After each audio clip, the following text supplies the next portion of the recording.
Salam olahraga jaya. Teman-teman sekalian, pada kesempatan kali ini bersama kita akan belajar bersama tentang latihan di ketinggian. Mengapa seseorang atlet itu melakukan latihan di ketinggian? Pasti ada maksud dan tujuan yang dicapai melalui aktivitas olahraga tersebut. Pada kesempatan ini, bersama kita akan membahas tentang latihan di ketinggian atau seringkali disebut sebagai altitude training. Nah, nanti kita akan belajar bersama mengapa atau bagaimana sejarah terjadinya altitude training itu. Altitude training itu dimulai dari sebuah kejadian yang ada pada Olimpiade. Kita akan bicara lebih detail tentang hal tersebut, kemudian mengapa atau altitude training itu atau latihan di ketinggian itu penting sekali dilakukan untuk olahraga yang sifatnya daya tahan atau membutuhkan waktu yang lama, serta bagaimana cara untuk melakukan altitude training ataukah latihan di ketinggian. Teman-teman akan dapat menemukan jawabannya sesaat lagi melalui pembelajaran kita bersama pada kesempatan kali ini. Nah, sejarah tentang altitude training itu dimulai dari Olimpiade Meksiko tahun 1968 yang dilaksanakan di Mexico City atau di kota Meksiko. Pada waktu itu, pada waktu Olimpiade Meksiko yang berada di ketinggian sekitar 2.400 dari permukaan laut, maka banyak sekali kejadian-kejadian tidak terduga, banyak pelari-pelari jarak jauh yang tidak mampu menyelesaikan raihan waktu seperti catatan rekor sebelumnya. Jadi rekornya waktunya lebih turun, lebih jelek dibandingkan waktu-waktu yang ada sebelumnya pada fase latihan ataupun perlombaan berikut sebelumnya. Nah, hal ini menjadi tanda tanya besar terhadap perkembangan ilmu pengetahuan. Nah, ternyata ada dampak dari aktivitas olahraga di tempat lingkungan tinggi. Oleh sebab itu, akhirnya muncullah perkembangan untuk altitude training ataukah latihan di ketinggian ini, yang akhirnya bisa berkembang hingga saat ini. Nah, sebelum teman-teman belajar lebih jauh tentang latihan di ketinggian, maka kita samakan persepsi dulu, teman-teman, agar kita memiliki pandangan yang sama. Ya, yang disebut sebagai sea level atau permukaan laut apabila ketinggian suatu wilayah itu berada di bawah 1.000 meter. Ya. Kemudian ketinggian rendah itu apabila berada di kisaran 1.000 sampai 1.200 meter. Untuk ketinggian sedang atau moderate berada di kisaran 2.000 sampai 3.000 meter. Nah, Olimpiade 68 di Mexico City itu masuk dalam kategori di moderate altitude atau ketinggian menengah. Ya. Nah, di sana sudah banyak mengalami dampak dari ketinggian tersebut pada performa olahraga. Selanjutnya adalah high altitude atau ketinggian tinggi apabila suatu wilayah berada di kisaran 3.000 sampai 5.000 meter. Nah, stadion tertinggi di dunia di Bolivia berada di kisaran high altitude ini. Ya. Kemudian yang sangat berbahaya yaitu extreme altitude dan dead zone. Tidak direkomendasikan untuk dapat melaksanakan aktivitas olahraga pada lingkungan ini karena sangat berbahaya sekali bagi kesehatan yang berdampak terhadap peningkatan resiko kematian. Nah, itulah tadi gambaran tentang ketinggian dikaitkan dengan jenis pembagiannya. Selanjutnya, teman-teman kita akan belajar apa sih dampak ketinggian dan dampaknya kepada fisik kita, ya. Jadi di sini pada tabel berikut ini kita coba bahas ya. Yang di sini adalah ketinggiannya. Di sini adalah ketinggian suatu wilayah dari permukaan laut dalam satuan meter. Sedangkan untuk yang di bawah ini merupakan tekanan barometer udara yang ada sesuai dengan ketinggian. Kalau kita cermati di sini, maka saat lingkungan itu berada dalam ketinggian yang rendah, maka tekanan barometernya besar. Tetapi semakin tinggi suatu wilayah, maka tekanan barometernya semakin kecil. Ya, semakin kecil. Artinya, ada perbandingan terbalik antara ketinggian dan juga tekanan barometer. Secara khusus, apabila kita fokuskan kepada oksigen dan nitrogen, oksigen ditandai dengan warna merah, sedangkan untuk nitrogen ditandai dengan warna biru. Maka kita lihat di sini, ya, kalau di permukaan laut, maka di situ masih banyak jumlah kandungan nitrogen dan juga oksigen. Tetapi semakin tinggi suatu wilayah,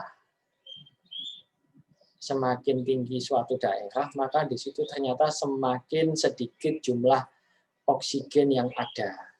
Ya, hal ini terjadi karena semakin tinggi suatu daerah, maka semakin rendah tekanan barometer yang ada pada wilayah tersebut.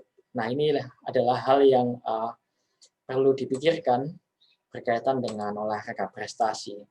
Karena dengan bertanding di tempat yang lebih tinggi, ada dampak-dampak terhadap jumlah oksigen yang tipis atau sedikit. Apabila kita telah lebih jauh pada tabel ini, maka kita coba cermati pada diagram vertikal ini adalah yaitu tekanan oksigen, sedangkan untuk yang di horizontal ini adalah altitude atau ketinggian. Kalau kita cek yang warna hitam itu merupakan tekanan oksigen, ya. Kita cek bahwa semakin rendah semakin tinggi suatu wilayah, maka di situ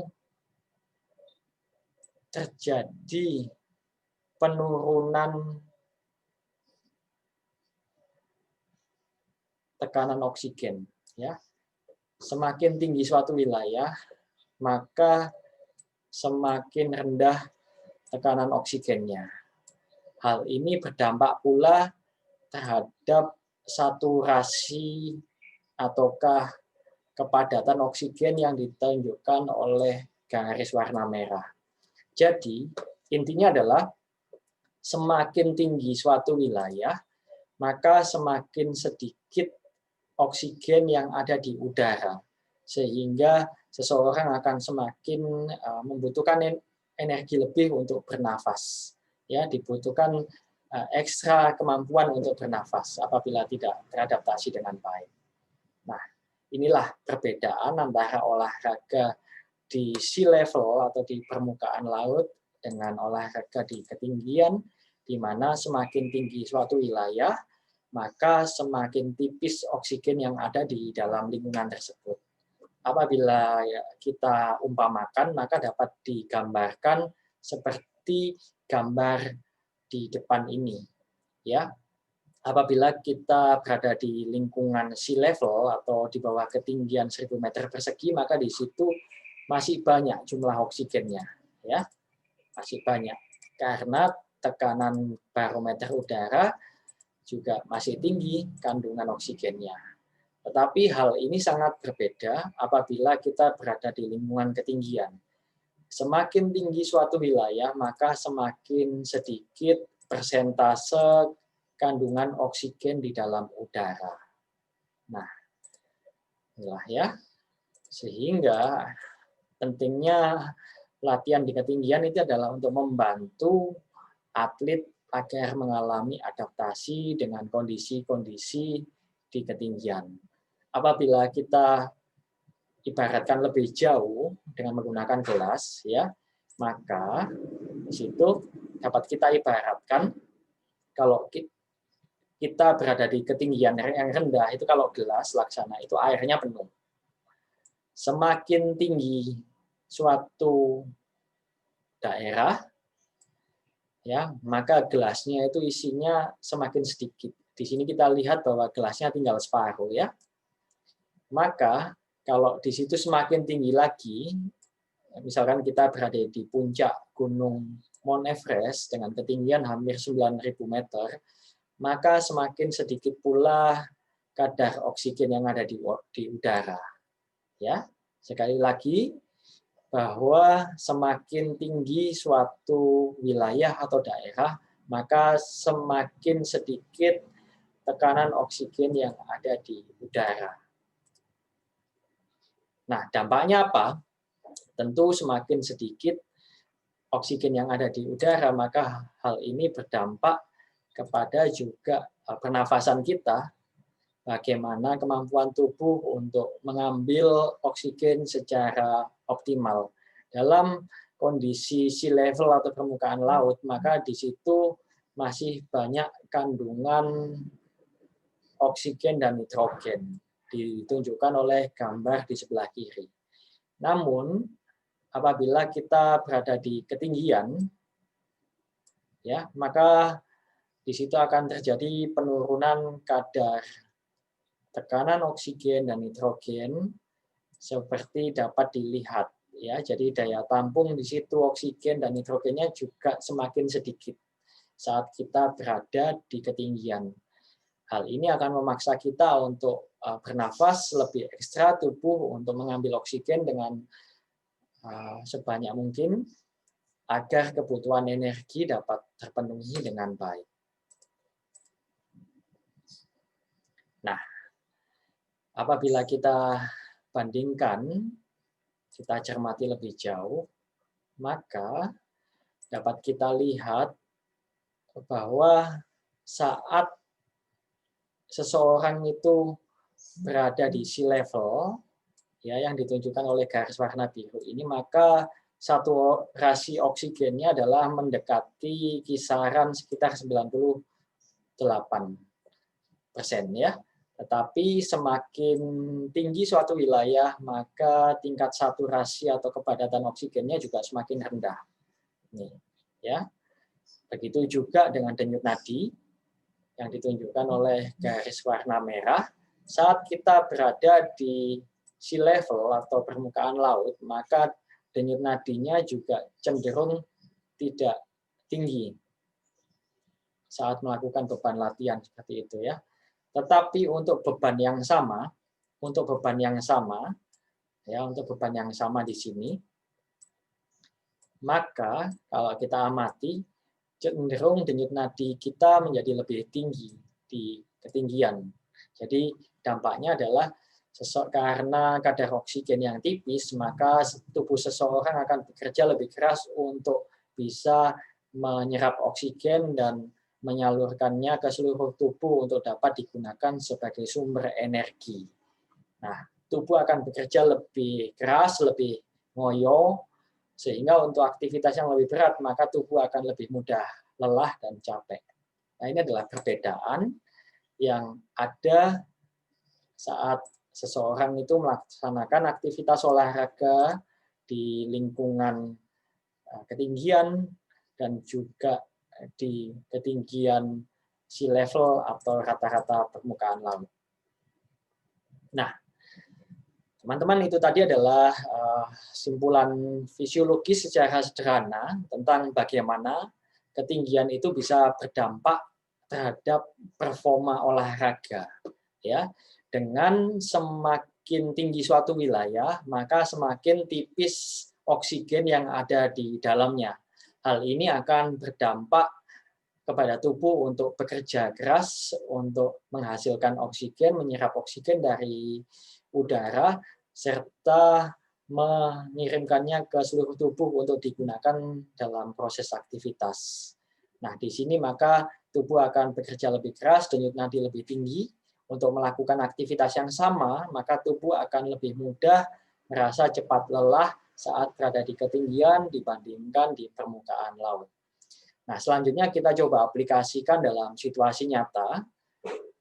Berita ini menunjukkan bahwa Stadion Hernando Siles yang berada di Bolivia, yang berada di kota La Paz, merupakan stadion yang paling angker di dunia. Nah, mengapa dianggap paling angker? Apakah ada hantunya di sini? Tidak ya. Jadi dianggap paling angker karena semua lawan sangat khawatir mengalami kekalahan untuk bertanding di stadion markas timnas Bolivia ini. Stadion Hernando Siles ya, di situ berada di kisaran 3.650 meter di atas permukaan laut. Kalau kita bandingkan dengan kondisi Indonesia, maka ketinggian stadion ini, kota ini, yaitu seperti saat kita berada di puncak Gunung Semeru yang ada di Jawa Timur. Jadi sangat tinggi sekali. Maka di sini tentu kadar oksigennya jauh lebih rendah, lebih tipis dibandingkan kota-kota tempat pelaksanaan pertandingan sepak bola pada umumnya. Nah, inilah yang menjadikan kekhawatiran timnas-timnas yang ada di Amerika Selatan saat bertanding ke kandang tim Bolivia. Nah, ini adalah gambaran di kamar ganti stadion tersebut waktu jeda istirahat menuju babak kedua. Bahkan pemain Brasil, ya kita tahu bahwa pemain Brasil itu memiliki kondisi fisik yang prima, memiliki kondisi fisik yang sangat bagus sekali, bahkan harus menggunakan bantuan oksigen karena tipisnya udara yang ada di kota tersebut. Nah, mereka menggunakan bantuan oksigen ini waktu sesi istirahat agar kondisi mereka menjadi lebih baik kembali. Ya, ini adalah gambaran fakta yang ada di lapangan bahwa ternyata ketinggian berdampak terhadap performa karena ada pengaruh dari tipisnya oksigen yang ada di lapangan tersebut. Nah, bahkan bukan hanya Brasil, tim nasional Argentina pun juga mengalami kekhawatiran di sini ya. Pelatih timnas Argentina pun khawatir saat akan bertanding di stadion tersebut karena seperti kita ketahui semakin tinggi suatu wilayah maka semakin rendah kadar oksigen yang ada di tempat tersebut yang berdampak kepada resiko seseorang untuk merasa cepat lelah pada kondisi tersebut. Ya, nah terkait hal itu maka tim Indonesia juga telah banyak belajar. Salah satunya yaitu adalah tim dayung serta tim sepeda yang melakoni latihan altitude training atau latihan di ketinggian. Nah, latihan altitude training ataukah latihan di ketinggian ini umumnya dilakukan oleh cabang olahraga yang membutuhkan daya tahan atau melakukan aktivitas dalam waktu yang lama. Akan ada dampak aktivitas saat di ketinggian dalam waktu yang lama karena di situ seseorang akan mudah lelah, mudah capek apabila tidak teradaptasi dengan baik. Maka tentu prestasi juga akan terdampak karena tidak bisa beradaptasi dengan udara yang tipis. Nah, selanjutnya teman-teman kita akan membahas tentang altitude training. Ini adalah contoh gambaran ya bagaimana altitude training atau latihan yang dilaksanakan di ketinggian. Nah, ini adalah salah satu gambaran latihan fisik yang dilaksanakan di ketinggian yang berada di sekitar gunung yang ada di Eropa.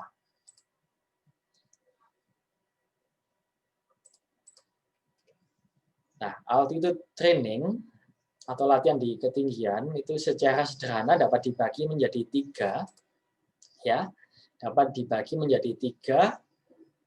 Yang pertama adalah lift low, trend low. Ya, kalau di sini ketinggian gunung, ini adalah ketinggian gunung, maka kita tinggalnya adalah berada di bawah ketinggian gunung tersebut. Ini yang disebut sebagai lift low, trend low. Tinggal dan hidup di tempat yang rendah. Ada juga yang disebut sebagai lift high, trend high. Kebalikan dari lift low, trend low, ada juga lift high, trend high. Kalau di sini adalah ketinggian gunung, maka seseorang itu melakukan latihan dan tempat tinggalnya juga berada jauh lebih tinggi dari ketinggian gunung tersebut. Itu yang disebut sebagai lift high, trend high. Secara khusus, kita nanti akan lebih banyak membahas tentang lift high dan trend low. Di sini juga ada tampilan tentang bagaimana lift low dan trend high. Jadi tinggalnya di bawah ketinggian gunung, tapi latihannya jauh lebih tinggi dari tempat tinggalnya serta lebih tinggi dari ketinggian gunung tersebut. Ini secara sederhana begitu, ya. Nah, ada banyak tipe untuk aktivitas latihan dengan memperhatikan perbandingan tempat ketinggian antara tempat tinggal dan juga tempat latihan, ya. Secara khusus ini yang kita coba bahas lagi, ya. Ada lift low, trend high.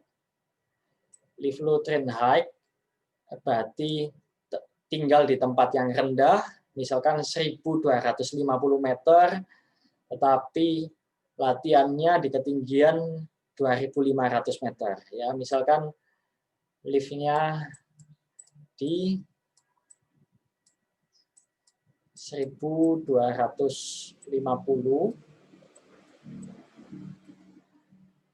trainnya di 2.500 meter, ya. Jadi lebih tinggi tempat latihannya. Ada juga yang lift dan train di ketinggian yang sama untuk aspek yang kedua. Ya, ada juga yang kebalikannya yaitu tinggalnya di tempat yang tinggi, tinggalnya di 2.500 meter, trainnya low, trainnya yang di 1.250 meter. Nah, ini adalah beberapa metode terkait altitude training. Ada beberapa istilah kalau kita berbicara tentang altitude training, di situ adalah hipoksik atau hipoksia, yang merupakan kondisi di mana seseorang mengalami kadar oksigen yang rendah dalam dirinya. Ada juga kondisi hiperoksia, hiperoksik atau di mana kondisi oksigen tinggi. Dalam kondisi normal itu disebut sebagai normosik atau normosia, di mana tubuh seseorang mengalami kondisi kadar oksigen yang normal. Apabila kita kaitkan dengan lingkungan, maka ada yang disebut sebagai hipobarik, atau di mana kondisi tekanan udara itu rendah, dan sebaliknya ada hiperbarik, di mana kondisi tekanan udara itu tinggi. Nah, saat kita berada di ketinggian, kita berada di altitude training, maka kita akan rentan mengalami hipoksia. Yang di sini kondisinya berarti tubuh mengalami kekurangan oksigen karena tingkat tekanan udara yang lebih rendah dibandingkan ketinggian level rata-rata air. Nah, di sini ya kalau kita bagi lagi secara ringkas melalui tabel ini, maka dapat kita lihat bahwa ada latihan yang sifatnya low height and train height. Jadi tinggal dan latihan pada tempat yang tinggi. Ini adalah metode yang pertama kali atau yang klasik ya. Tetapi metode ini berdasarkan hasil penelitian ternyata tidak cukup memberikan dampak optimal. Karena saat seseorang berlatih di tempat yang tinggi, maka di situ intensitasnya tidak bisa optimal dibandingkan saat berada di permukaan laut. Karena kita tahu bahwa latihan di tempat yang tinggi, kadar oksigen terbatas, maka seseorang akan menjadi cepat lelah. Oleh karena juga kondisi lingkungan ini, maka intensitas latihan yang dilakukan tidak bisa optimal. Sehingga saat atlet bertanding di sea level akan mengalami kendala. Ya. Kondisi fisiknya tidak berjalan secara optimal. Nah, berikutnya yang kedua adalah tipe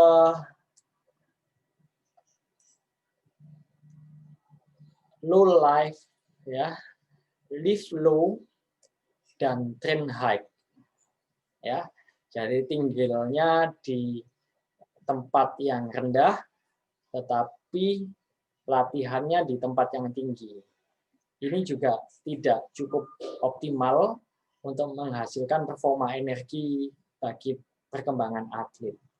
Nah, berdasarkan hasil penelitian, maka diketahui bahwa latihan yang dianggap mujarab, yaitu saat seorang atlet itu adalah tinggal dalam posisi lift high and train low.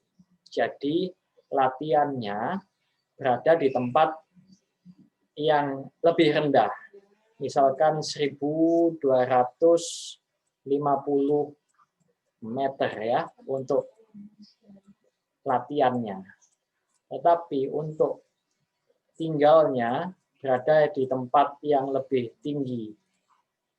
Misalkan 2.500 meter ya. Nah, metode inilah yang dianggap paling efektif untuk dapat meningkatkan performa atlet, yaitu melalui metode altitude training lift high and train low.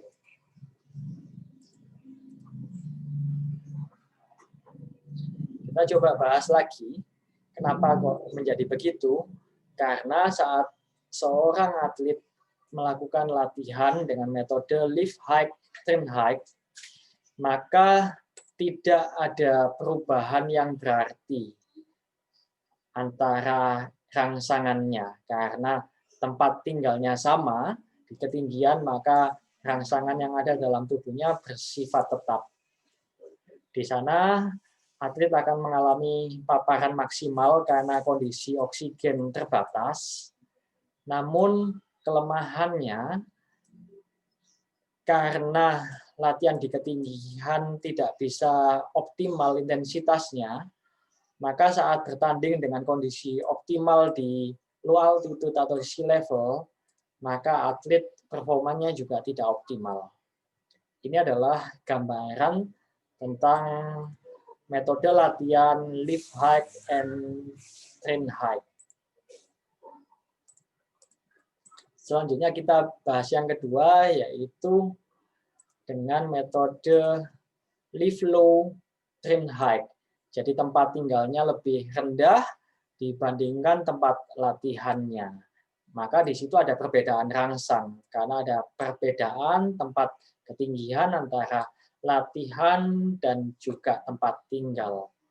Nah, kembali karena kita melakukan latihan di tempat yang tinggi dengan kadar oksigen yang lebih rendah, maka di situ akan menjadi cepat lelah, maka intensitas latihan secara otomatis itu akan mengalami penurunan dibandingkan saat kita melakukan aktivitas di permukaan laut. ya, sehingga intensitas latihan tidak bisa seoptimal saat melakukan latihan di permukaan laut. Sehingga waktu bertanding dalam kondisi lingkungan dengan sea level atau permukaan laut, maka akan mengalami kesulitan saat bertanding dengan intensitas yang sangat tinggi.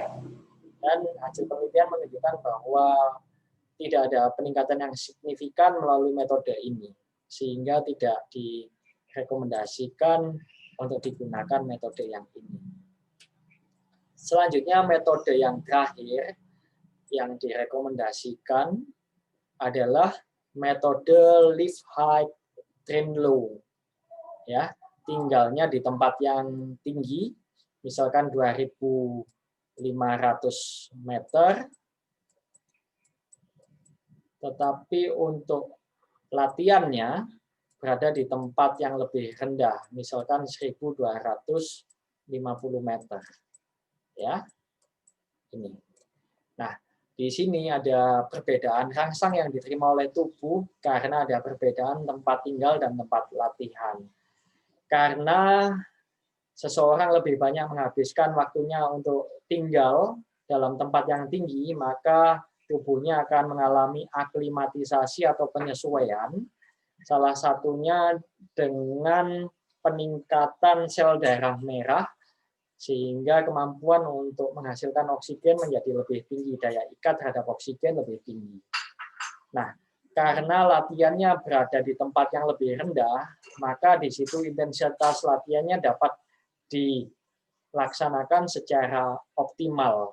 Karena dengan tempat latihan yang lebih rendah, maka di situ kadar oksigennya lebih banyak, sehingga seseorang tidak cepat lelah, maka latihannya pun dapat lebih optimal. Serta terakhir kesimpulannya adalah, berdasarkan hasil penelitian diketahui bahwa metode ini memberikan dampak terhadap peningkatan kapasitas fisik. Ya. Nah, jadi teman-teman, metode live high dan train low merupakan metode yang paling direkomendasikan untuk melakukan aktivitas latihan di ketinggian. Nah, apa saja keuntungan melakukan aktivitas latihan tersebut di tempat yang lebih rendah, namun tempat tinggalnya lebih tinggi? Kalau kita bandingkan di sini, yang biru muda merupakan peningkatannya, sedangkan untuk yang biru tua merupakan kondisi altitude trainingnya. Ya, dengan melakukan altitude training, ternyata di situ ada peningkatan jumlah sel darah merah sekitar mendekati 9%. Begitu juga dengan kadar hemoglobin. Saat melakukan live high dan train low, maka di situ ada peningkatan jumlah hemoglobin. Begitu juga dengan VO2 max mengalami peningkatan, dan juga waktu untuk bisa bertahan menghadapi kelelahan itu juga meningkat lebih panjang. Ini adalah fakta terkait metode live high and train low atau tinggal di tempat yang tinggi namun melakukan latihan di tempat yang lebih rendah. Ada beberapa catatan yang penting untuk teman-teman pahami dengan baik bagaimana melaksanakan metode latihan di ketinggian tersebut. Ya, pada metode live high and train low. Nah, di sana direkomendasikan bahwa untuk posisi tinggal itu optimal bahwa akan lebih banyak dalam satu hari itu menghabiskan waktu 22 jam berada di tempat yang ketinggian. Nah, untuk mendapatkan hasil yang optimal, maka proses latihan ini dilaksanakan minimal selama 28 hari. Karena dalam waktu 1 minggu dan 2 minggu telah terjadi peningkatan sel darah merah, tapi belum seoptimal pada 28 hari atau mendekati 1 bulan. Untuk tempat tinggalnya itu optimal apabila seseorang tinggal dengan ketinggian sekitar 2.000 sampai dengan 2.500 meter, namun latihannya dilaksanakan pada ketinggian 1.250 meter atau lebih rendah di bawahnya, misalkan 1.750 dan seterusnya. Nah, dengan melakukan metode ini nanti akan ada dampak peningkatan saat bertanding atau berlomba pada aktivitas di sea level. Ya, misalkan bertanding pada ketinggian 1.000 meter. Di situ akan ada peningkatan waktu melakukan aktivitas yang sifatnya daya tahan atau yang lama. Ya, ini adalah catatan penting terkait bagaimana melaksanakan lift high, train low. Nah, untuk melakukan latihan lift high dan train low, maka ada beberapa opsi yang bisa dilakukan.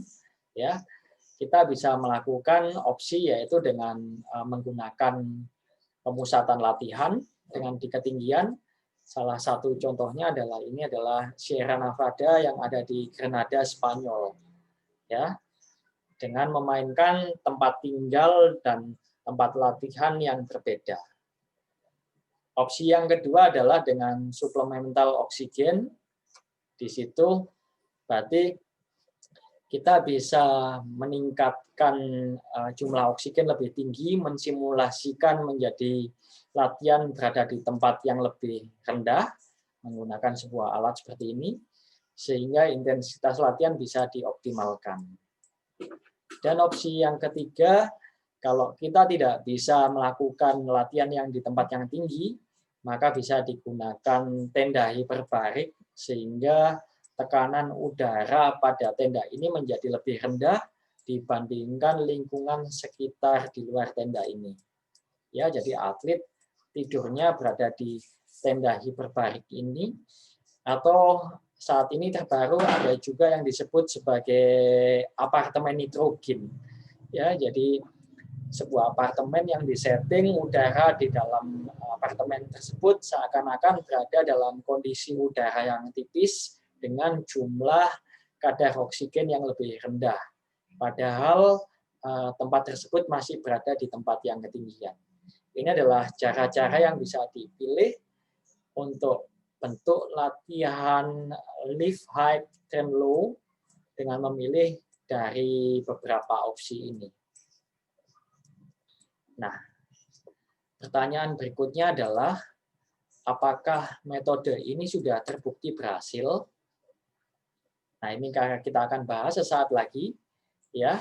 Sebagai tambahan informasi, teman-teman, bahwa altitude training banyak negara di dunia itu sudah menggunakan tempat pemusatan latihan untuk altitude training, ya, yang ada di dunia. Nah, ini tadi contohnya Bolivia, ini adalah tempat yang sangat tinggi sekali, masuk dalam moderate training. Kemudian untuk di Olimpiade 2002, tim Amerika mempersiapkan di sekitar Park City di Utah dengan ketinggian sekitar 2.440 meter. Nah, ini adalah contoh beberapa kota yang ada di dunia yang digunakan sebagai tempat altitude training. Begitu juga dilanjutkan dengan data-data ini, ya. Jadi banyak sekali tempat-tempat latihan dengan ketinggian yang bervariasi untuk melatih kemampuan atlet agar lebih optimal. Seperti saya sebutkan sebelumnya, maka tentu harus dibuktikan apakah metode tersebut sudah berhasil atau belum.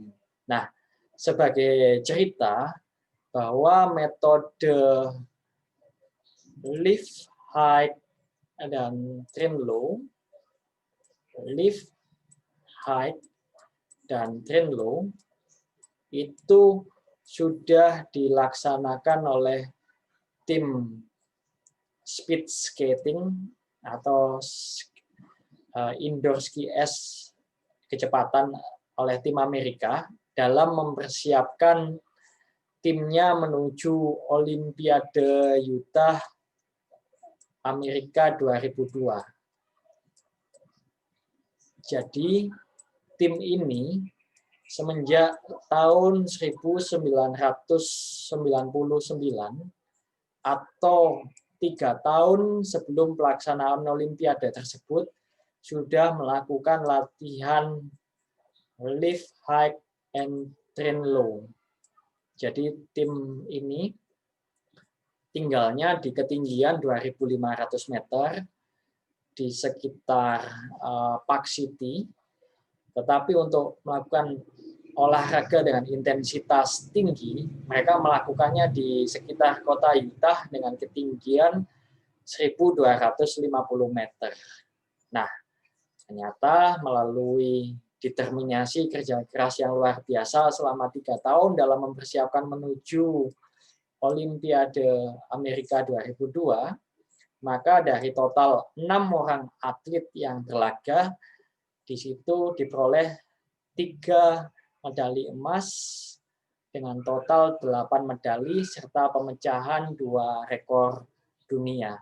Ini menunjukkan bahwa metode lift high and train low itu sudah terbukti secara internasional dapat mendongkrak prestasi, khususnya dalam cabang olahraga yang membutuhkan daya tahan dalam waktu yang lama.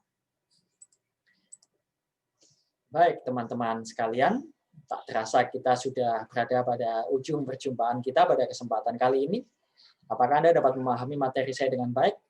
Terima kasih atas perhatian Anda. Saya Kunjung Asadi. Salam olahraga, jaya.